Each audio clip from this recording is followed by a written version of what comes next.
आज सकाळी सकाळी उठल्या उठल्या हॉलमध्ये आली, तर हॉल खूपच खाली खाली वाटत होता. तर मी म्हटलं इथे काहीतरी करावं आपण वेगळं, म्हणून मग मी खाली सतरंजी टाकून घेतली. त्यानंतर 2-3 वाकड्या माझ्याकडे होत्या ज्या मी यूजच नव्हत्या करत. आणि माझ्याकडे सोफ्याच्या काही गाद्या होत्या ज्या मी नवीन घेतल्या होत्या, तर जुन्या बाकी होत्या, तर त्या गाद्या तिथे ठेवून घेतल्या. आणि त्यावरती एक मस्त जांभळ्या कलरचं ब्लँकेट होतं नरमवालं माझ्याकडे, ते टाकून घेतलं. आणि साईडला मस्तपैकी उशा ठेवल्या ज्या मी स्वतःच कुशन केलेले आहे कवर त्याला घरच्या घरीच.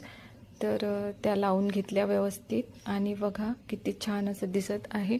तर कसं वाटत आहे ते कमेंट्समध्ये सांगा आणि आयडिया कशी वाटली हे सुद्धा कमेंट्समध्ये सांगा. आणि व्हिडिओला लाईक करून द्या, चॅनलला सबस्क्राईब करा आणि बेल आयकॉनचे बटन प्रेस करून द्या. तर फायनल लुक दाखवते तुम्हाला आता. साईडला थोडंसं आसन ठेवून द्या.